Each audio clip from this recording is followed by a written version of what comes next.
Welcome to Well, That Didn't Work, a podcast about a group of friends getting together to pretend to be different people, things, and creatures that mostly do things that don't work out for them. I'm Percy. I'm your GM, your host, your storyteller for the event, and I've got with me Mike. And I'm going to be playing Kellenek Marhold. Jason. And I'm playing Erak Shri Air. And Rick. And I will be playing Fendel Milo. And today we're playing Dungeons & Dragons 5th edition. Most of us have played other editions of D&D. I mean, whether you're a fan of it or not, I played a lot of 4th edition and just an absolute metric ton of 3.5. Loved that game when I was a kid. Still love it now. But 5th edition provides a lot of narrative freedom, and I think our group really loves that freedom to be able to kind of play around in the space a little bit. So we're going with 5th edition. It's become a very popular game. I've seen just a huge spike in the amount of people playing Dungeons & Dragons and listening to Dungeons & Dragons and watching cartoons of people playing Dungeons. It's just bonkers how much people are interested in this game. So we're starting in Eberron. The Wayfinder's Guide to Eberron is a brand new release from Wizards of the Coast. And so we picked it up, and really, I love the Eberron setting. Have since it came out in the early 2000s. And I just love like the magical tech. It's just super fascinating, super fun space to play in. And we're also playing in a very different type of narrative than what my players are used to playing with me in, and that I'm not used to quite GMing in.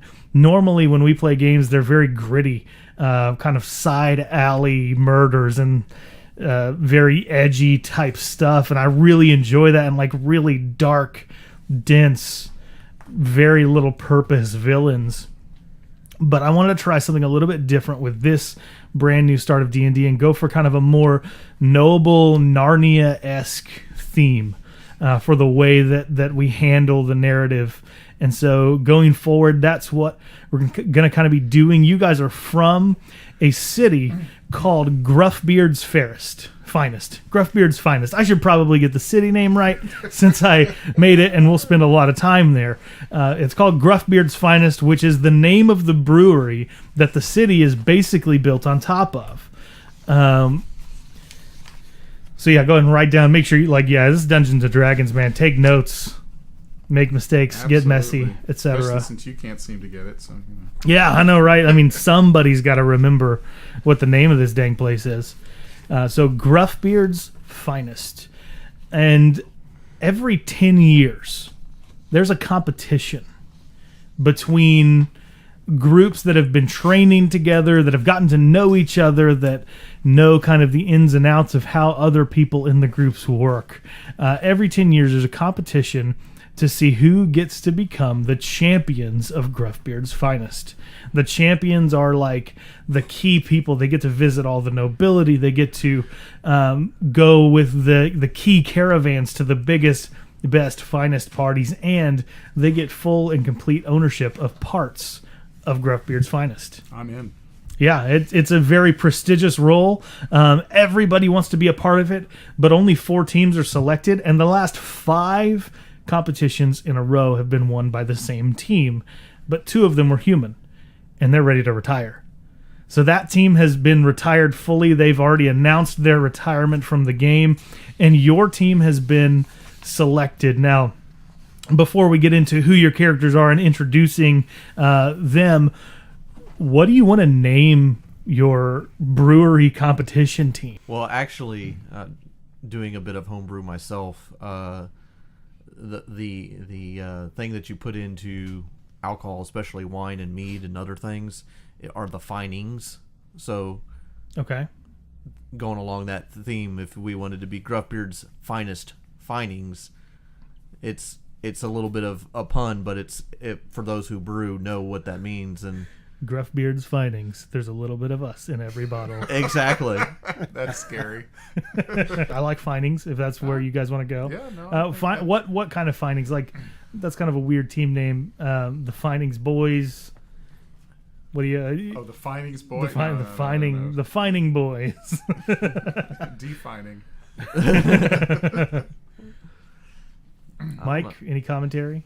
No, I don't think so because with what I'm playing, I think I would probably end up trying to name it after my deity. So I don't think that's going to go too far. That's fair. That's fair. Well, the other. I'm not saying I'm not a drunk, but it's still would be named after my deity. Okay, so the findings. The Crystal Flask. That would be a good name for a bar. That would be a good name for a bar. Maybe if you win, you can name a bar that. I'm planning on winning and planning on naming a bar. All right, good. So you guys want to go with findings? If you want to edit your team name later, we can do that. But I'm just going to write findings. And you guys are like the pretentious group. Like, yeah, we're the findings. We know about brewing. Our DM doesn't know about brewing. He doesn't know anything. He doesn't have to. That's right. That's Exactly. absolutely right. So He can tell us. So every 10 years there's this competition, and In Eberron, they don't use findings. maybe not. I don't know. They use something magical, something mystical. So with this team retiring, with the old champions retiring, I don't need you to Google findings and show it to me in the middle of Well, but there are some great Recording? names. This is Jason that we're talking about. Yes. Take it away. There are some great this. there are some great names there though. If you didn't want us to be the findings, we could be the Bentonites, or the Carbonites. Ooh, that would be a throwback to our other game that we play. I'm foreseeing somebody getting frozen very, very soon. In carbonite. Yes. He will be aged rather quickly. So, the Brewers champions are not just fighters. They own fully and officially parts of the vast network of distilleries, wineries, aging facilities, and breweries scattered throughout Gruffbeard's finest. A network of brew houses 4 tiers deep of floating bits of machinery, apartment buildings, and yes, even homes dotting the hills below. So basically, Gruffbeard's finest has grown just an immense amount. It's no longer a brewery. It's a full-fledged city, has governors, is in the country of Ander, which you can go ahead and show the map if you're not already of that country. This is one of the several countries in Corvair, the prominent continent in Eberron. So you guys are nestled kind of right in the corner, and I'm going to point to it. I hope it's not like too obstructive. Right in the corner of Ander, Thrain, and Breland. That's kind of right where this city is, and it's made up of several different levels of buildings that aren't tethered to the ground. This is Eberron. So powered by air elementals and fire elementals, you've got several entire blocks floating in the air and connected by hoverways, little platforms that you can walk on, kind of like an elevator that take you to the area that you want to go to. And they're programmed and monitored by other elementals who are able to direct and control them. So it's truly a magical sight when you approach. I keep bumping this camera with my hand. You'll be all right. We'll live. Yeah. As you approach Gruffbeard's finest, there is no mistaking what it is. The bright, shining, polished brass and aluminum pieces of this city that are really mostly distillery and brewing facilities of various kinds. It's just a beacon for anybody who would wander around it, of hope, of party, and of just the most happening time. So it's the Vegas of Eberron. It's basically. not Vegas. Come on. It's as close to Vegas as you could get without it being. It's much more refined. It's like, because it's a brewery, so it is a refinery. oh my goodness! All It'd right, be more like the hill country, Texas. Where you exactly. got all the wineries Just and breweries. it's just instead of being sprawled about the hills, it's all stacked up onto a few.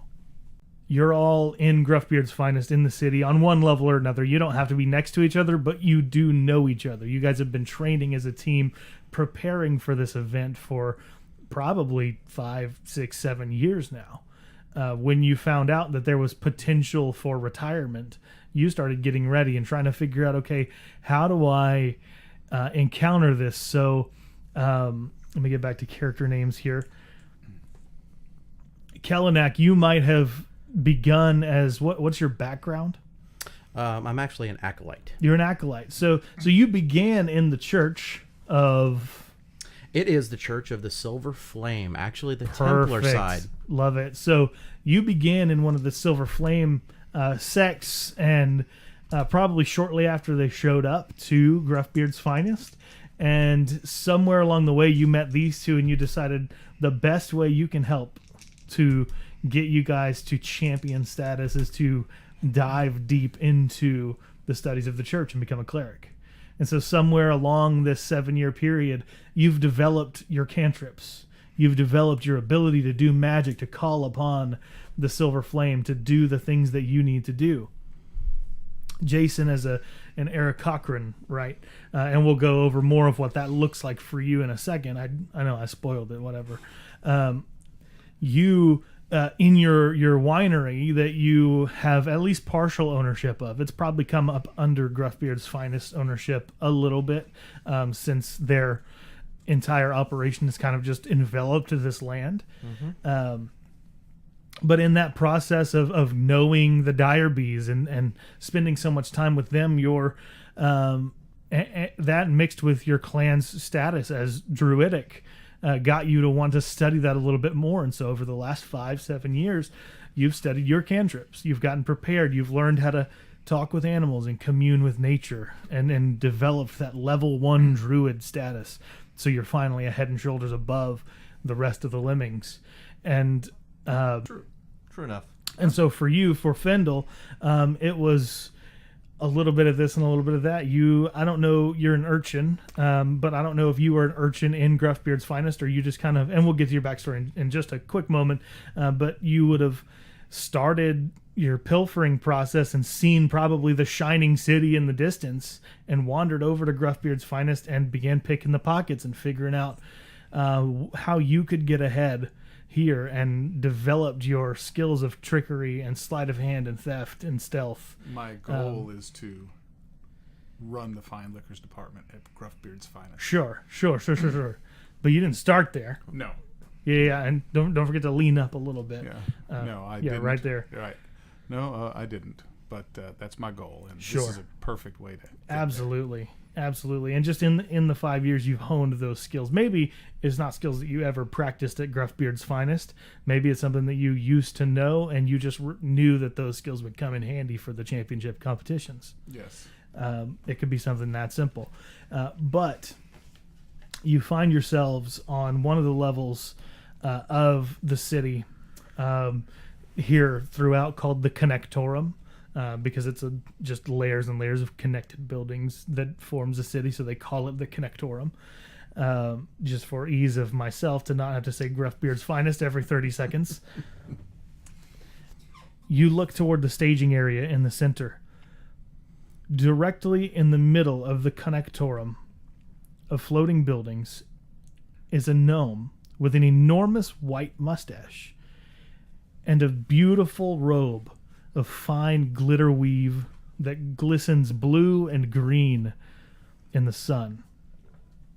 As he steps onto the platform, Goose, the name of this gnome, who you know probably fairly well, clears his throat, and you hear it echo over the hills, magically amplified by some sort of unseen trickery. Tonight marks the retirement of Gruffbeard's Finest champions, holding 5 consecutive victories, and piling title upon themselves. They have done our Connectorum proud. A few of you will now have the chance, at last, to take their place as our city's champions. There were many applicants, honestly almost too many, but we narrowed it down to the customary 4 teams. And these teams are as follows. Please, as we call your team name, walk onto the platform in front of you and join me on the center platform. The Ground Trotters, made up of Greth, who you know to be a half-orc fighter, Simone, a half wizard, and Humphrey, a human cleric. Are those the Harlan Ground Trotters? Indeed. The hard luck ground Oh, trotters, I okay? see. They step onto their platforms and they kind of float spiraling as people cheer for them, and they connect to an area of the central platform, and their like quadrant of the platform glows yellow. Next up, we have the traveling tundra, Holden, Rainy, and Zeth of the barbarian tribes, and 2 male and 1 female barbarians begin just hooping and growling and howling, and they step onto their platforms and they circle down and land next to the ground trotters, and their quadrant glows red. The Cygnus Silence, Farah, a halfling rogue, Gorpa, a gnomish wizard, and Halte, a dwarven cleric, all step onto their platforms, and they circle down, spiraling to cheers, connecting with the central platform, and their area turns green. And finally they call, and the Finings? We gotta work on your name. Come on down, and I'll let you describe yourself as I call you out. Findel Malay. Findale steps out in fine clothes, strutting his way down to the platform, looking sharp as always. Like, is he strutting like elbows out? Like marching almost? Sauntering, I guess. Sauntering, would be more, okay. you know. Okay. He moves with a lithe grace. What does he look like? So he's got fine clothes. He's wearing fine clothes. What are some purple. like facial features or He's just some got- features he's about got him that are noteworthy? Pitch black hair held back, thrown over his shoulder, held back by a hairpiece. There's a prominent amethyst earring stud in the top of his elven ears, and he's wearing purple clothes, tall high boots, and looks he looks like he could go in any of the finest places. All right, great. Akrak Shri. So Akrak is a 4'10" Aarakocran. So kind of small, kind of slight build. Looks kind of a little wildling-ish. Like there's sprigs of Just like- kind of dirty. well, not real dirty, but it looks more earthy. Okay. It's a clean because I'm a bird by nature, so I keep myself very clean. But I look one with nature, like not that I rolled out of the nest this morning, but that sort of natural earthy element is a part of my makeup. Okay. Kind of mottled brown back feathers and kind of golden on the chest and front portion. I'm modeled after a honey guide bird. Okay.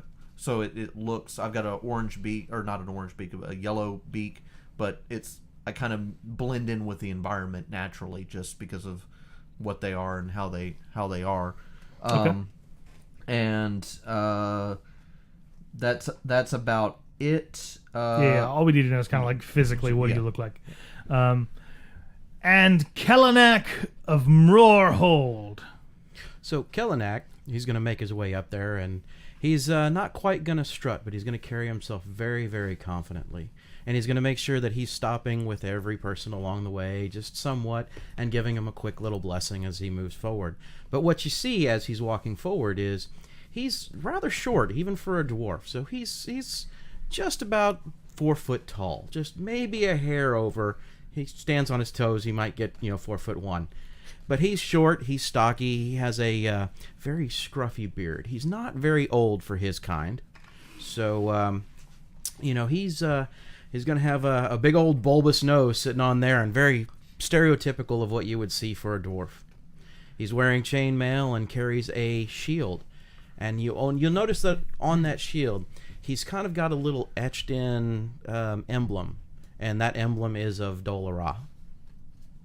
All right. As your team, you step onto your platforms and you spin around, of course, to more uproarious cheering. You're a potential team of champions to watch over the meads and the wines and the liquors of Gruffbeard's finest. And as you land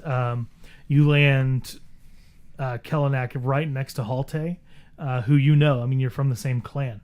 So Halte looks at you and says, "Well met, Kellen. Aye, brother. It's good to see you next to me on the platform. Aye, it's good to see you too. But you know what? You're not going to be standing here for long. I gotta be honest. I was not like totally prepared for like the Irish, and so like I had to change mid like introduction to like be a gruff Irishman as best as I could. I was like, "You're from the same clan. You don't have the same accent, but I promise you're from the same clan." I was raised in a monastery. Yeah. Sorry, I do have to put these back on. I thought I could do it without them, but I've grown accustomed. Can't pull it off, huh? No, I can't. Yeah, so you say you won't be up here for long. He says, "I will see about that. But I'll buy you a beer when we're done. How about you buy me 3?" And he holds out his fist for like a fist bump. I'll give him a fist bump. Pound it. All right. And the crowd cheers, and Goose says, "This concludes the ceremony of the champions. We'll see you all in the morning for your first task." And We'll be ready. all right, do you and you may not remember their names, but do you interact with any of the other potential champions on the dais? I will look around and see if I see anybody that maybe I want to size up a little better. Maybe the wizard. Sure. There are 2 wizards. There was a high elf wizard and a gnome wizard. I'll go talk to the high elf wizard. Okay. Hey, brother. It's female. Oh. Oops, sorry. My mistake. I'm sorry, Fendel. I think you've got me confused with someone else. Oh, I thought you were Pat. No. The name's Simone. We've known each other for quite some Oh, I time. see. Oh, so what made you decide to come out here and enjoy the festivities? Did your voice just lower? I just reached puberty. I think his testicle dropped. It comes on pretty quick sometimes, you know. It's adult Not flash plural. onset puberty. I think I've heard of that. Yes, it's terrible. It's not plural. It's just one. I won't be able to sing in the boys' choir anymore, so we do have that. But Good. I can look forward to a good boys' choir again finally. yeah, absolutely. I've always wanted a good boys' choir. Yes, they have one of the finest here at Gruffbeards. You even made a note. Yeah, woo! I should pull out my flute. Change that. It's a pity we never saw you at the Arcanum. No, I know. I have other things to tend to. I have plans, and my plans are to come out here tomorrow and win this thing. I wasn't figuring I'd have to go up against you. Well, you should have figured a little differently then. Well, I guess I should have. And I see you have an Irish accent too. Yeah, well, it comes on and off. Yes, kind of like my puberty. Your puberty comes on and off. Yeah. Well, I don't know where we're going with this I couldn't now. tell if that was a joke toward the dwarf or a joke toward the elf. I'm going to go with elf. Yeah, Face, beard. She kind of looks at you and I'll be going now. And she steps onto her understand. platform and looks at the air elemental and says, "My home, please." And her platform just kind of floats up and away. I love technology. I look around. And what other people do we see here? So it's just the other contestants with you now. There are several cooking carts that have come out into the streets and the areas above you and around you. It's an overall celebration. This is a big kind of festival night, and you're on the dais. And so in a few minutes, you'll have carts come to you if you want to stay here. If you want to go and join the masses in what they're doing, you can do that as well. But for now, I want you guys to help me create something. I need the name and species of a tavern master, a restaurant owner, a brewer, and a weaponsmith. I'll give you the brewer real quick. Okay. Bartholomew Onry, Onery. Bartholomew, Onery. Yeah, Onry. Okay. And what is he? He is a human. Okay. Cool. He is the brewer. I'm going to name the restaurant owner. Restaurant owner is going to be named Hops, Hopps. Hopsing? And he is going to be a bullywug. High elf for your tavern. Tavern master, okay. Tavern master. Name? High elf, Leneda, Leneda. Leneda. Mm-hmm. Okay. Grassbow. Grassbow. And he's a half elf? She. She's a half elf? Yes. No, she's an elf. Just a regular elf? Yes. High elf? No, wild elf. Wood elf, okay. Wood elf. Okay. And I still need a weaponsmith. The weaponsmith would be a centaur, Nice. male, and we'll go with Talinar. Talinar. What type of centaur? Equine, asinine? You just wanted to say that, didn't you? No, because horse from the waist up. I'm aware. A horse from the waist up. That's what I said, and Jason agreed. Yep, that works for me. He's just got human legs and a horse neck starting at his. Yeah, it's BoJack Horseman. Yeah. Not quite. No hands. Just horse neck Looks from just the like, waist up. like the old costume horse when the front half ran away from the back half. Exactly. That's exactly what it's like. All right. You guys know that you're a part of this competition. Do you want to do anything with the nighttime festivities? Simone has left. She decided she's going to go and probably read. I mean, she's an elf, so she doesn't sleep. She doesn't need like good night's sleep. No, she needs to meditate for 4 hours, and she's good to go. She may have gone to seek out some other vice or something. There's no way of you guys knowing. But right now the sun is setting and the city is coming alive. So you're seeing these these bright, shiny brass outlets and buildings begin to shine with the blues and greens of an eerie, magical neon as the night grows darker and darker. I'm going to try to use my Streetwise Okay. to go see what kind of information I can potentially find out, on these people. See if any of them have... Trying to gather maybe some weaknesses, just some Exactly. general information. Exactly. What schools of magic they specifically are in, different things like that, strengths and weaknesses.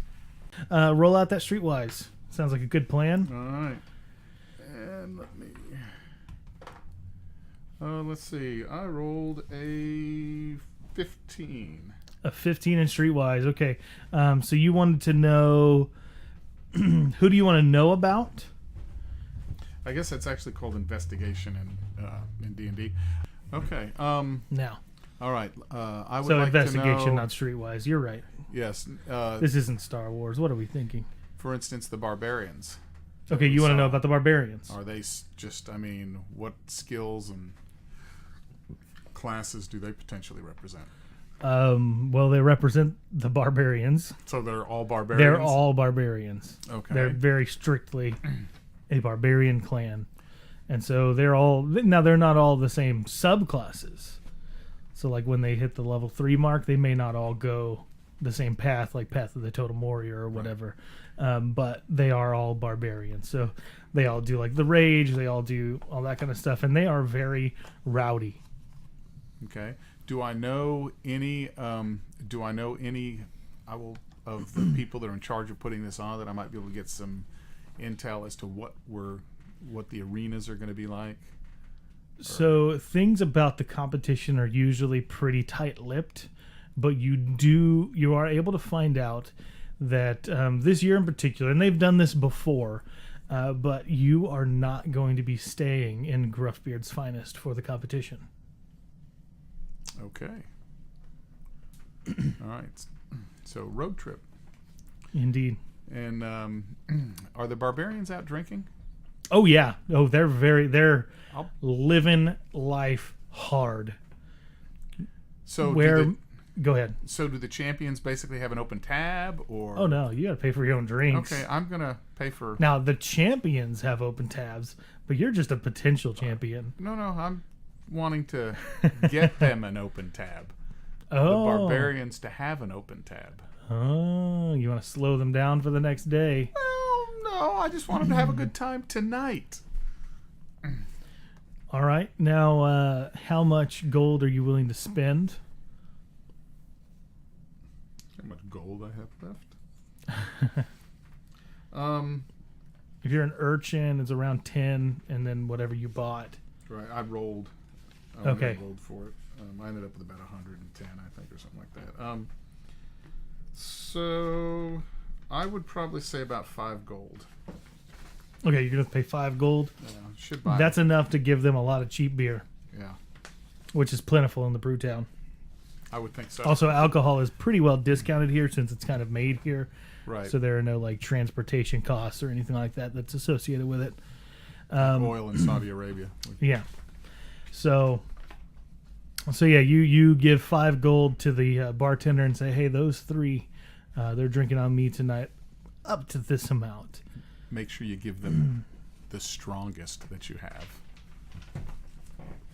Strongest that I have. Well, I don't think that this is gonna pay for the strongest that I have. Okay. Buy him some shots of Everclear. What's that? Everclear? How about some Skybright? It's some corn whiskey, you. Yeah. So I guess you're here too. Oh, absolutely. Just Absolutely. Mike's over playing on his character sheet. I don't even know what he's doing. Cool. So you buy them a lot of really cheap whiskey and send it over their way. And do you send it like all at once or just kind of open it up for them? I'll tell them. I think if you send it all at once, they would feel challenged. Right. So I don't know. I don't want to tell you how to play your game or anything. But if you open up the tab, they may stop at 10 shots. If you send over 36 shots, they're probably going to take them all.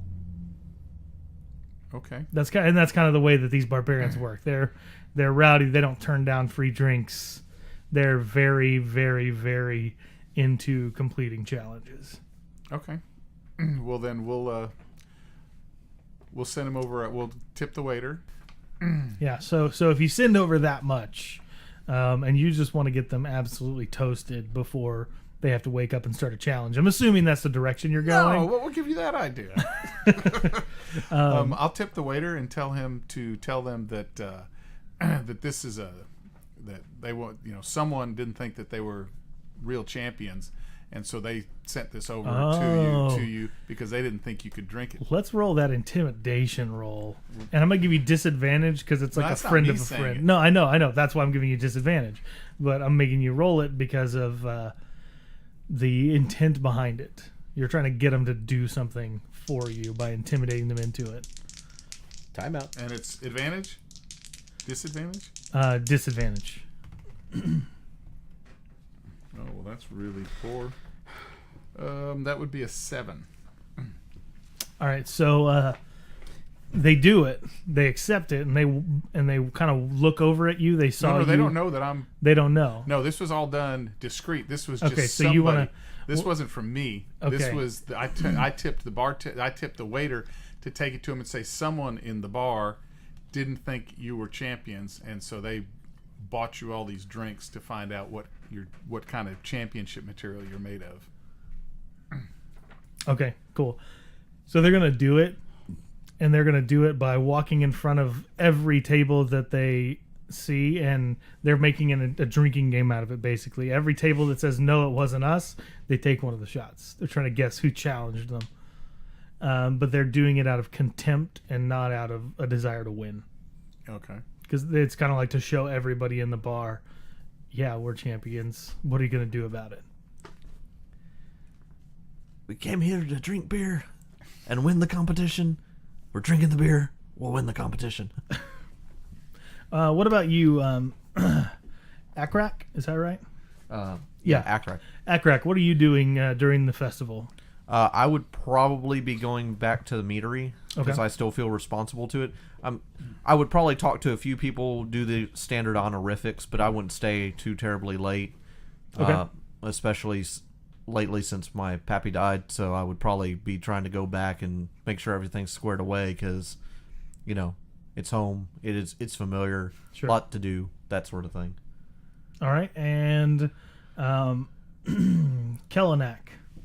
Well, I'd actually be headed back to the Templars. To be honest, I think he'd spend most of his time kind of in prayer, getting ready for tomorrow, and hoping that Doloraw shows him favor. All right, cool. So you do that. You try to get one over on the barbarians. Fendel, is there anything else that you wanted to do that night? You're kind of getting close to midnight by this point. I'm going to want to get a good night's sleep.